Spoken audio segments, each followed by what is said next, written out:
প্রিয় দর্শক, আপনারা জানেন কালকে 1 জানুয়ারি মাসে প্রথম তারিখে অনেকজন যুবক এবং যুবতী মেয়ে পিকনিক, ডান্স এবং ফিস্ট করতে যায় দূর দূরান্তে।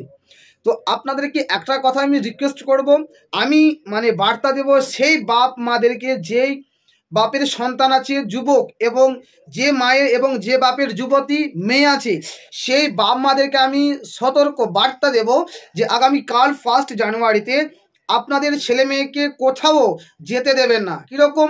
আপনার মেয়ে, আপনার ছেলে 1 জানুয়ারিতে পিকনিক করতে যাবে। পিকনিক করার সময় আপনার ছেলে ডান্স করবে, আপনার মেয়ে ডান্স করবে, কিন্তু গুনহার ভাগীদার কিন্তু আপনি হবেন। যেহেতু আপনি বাবা যদি আপনি মানা না করেন, গুনাহের ভাগীদার আপনি হবেন। আপনি বাপ হয়ে কি করে আপনি বেহায়ার দিকে মেয়েকে ঠেলে দেবেন, ছেলেকে ঠেলে দেবেন, সন্তানকে ঠেলে দেবেন? আপনি কীরকম বাপ? আপনার কি লজ্জা লাগে না? কবরের কি ভয় হয় না? আল্লাহকে কি ভয় হয় না? ইসলামিক মোতাবিক ফিস্ট করা, ইসলামিক মোতাবিক 1 জানুয়ারি পালন করা জায়েজ নাই, না জায়েজ এবং হারাম। ইসলামিক মাস হচ্ছে মহররমুল হারাম।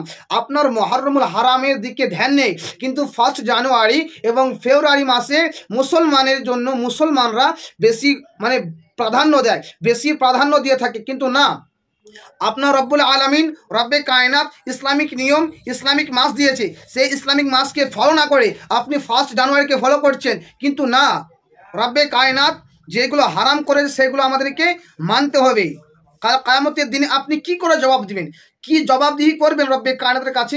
তো আপনারা সতর্ক হয়ে যান, সঠিক পথে পথিক হয়ে যান। যদি আপনি আপনার ছেলেকে আপনি পিকনিকে পাঠাচ্ছেন, যদি আপনার ছেলে মেয়ে মরে যায়, যখন আপনার ছেলে এবং মেয়ে, আপনার বাড়ির মেয়ে বেপর্দা হয়ে ফিস্ট করবে, পিকনিকে যাবে, সেই পিকনিকে গিয়ে ডান্স করবে, মদ খাবে, মাতলামি করবে, কিন্তু সেই গুনাহার ভাগীদার আপনি হবেন।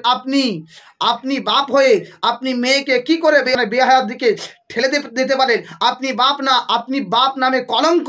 আপনাদেরকে একটা রিকোয়েস্ট করব, বাপের মতো বাপ হতে হবে, মায়ের মতো মা হতে হবে। যুবক এবং যুবতীদেরকে আমি বার্তা দিচ্ছি যে আপনারা খারাপ কাজে লিপ্ত হবেন না। কেন? ইসলামিক মাস হচ্ছে আমাদের আল্লাহর নবীর উম্মত, আল্লাহর বান্দা। আমাদের 1 জানুয়ারি ফিস্টিতে নয়, পিকনিকে নয়, আমরা নামাজ এবং রোজাতে কাটাবো। আমাদের নিয়ম হচ্ছে আমরা আল্লাহর বান্দা, নবীর উম্মত। রব্বে কায়নাত আমাদের প্রতি নামাজকে ফরজ করেছে। আপনি সেই পিকনিকে গিয়ে আপনি জোহরের নামাজ ছেড়ে দিচ্ছেন, আসরের নামাজ ছেড়ে দিচ্ছেন, ফজরে যখন বেরোচ্ছেন বাড়ি থেকে তখন সেই ফজরের নামাজ ছেড়ে দিচ্ছে। যদি আপনার মরণ হয়ে যায়, ফজরের নামাজ কাদা হয়ে গিয়েছে, আসর জোহর কাদা হয়ে গিয়েছে, আপনি রব্বে কায়নাতের কাছে জবাব দিতে পারবেন না। মুসলমান সাবধান হয়ে যান। আপনি বড় হয়েছেন, জ্ঞান হয়েছে, রব্বে কায়নাত আপনাকে জ্ঞান দান করেছে।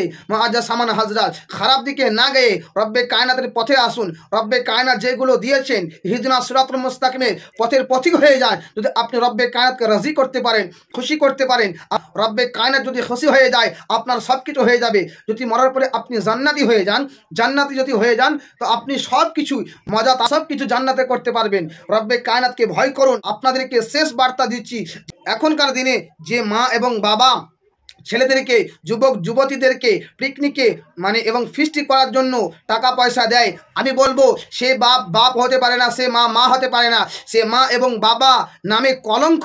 কারণ একটা মেয়ে, একটা যুবতী মেয়েকে বাপ মা যতক্ষণ পর্যন্ত সঠিক শিক্ষা না দেবে, সে বাপ হতে পারে না। তো রব্বে কায়নাতের কাছে আমরা সকলে দোয়া করব, রব্বে কায়নাত যেন আপনাদেরকে সকলকে ইহদিনাস সিরাতাল মুস্তাকিমের পথের পথিক বানিয়ে সকলকে ইমানি হালাতে যেন মরতে পারে সেই তৌফিক দান করে। সকলে পড়ি আমিন।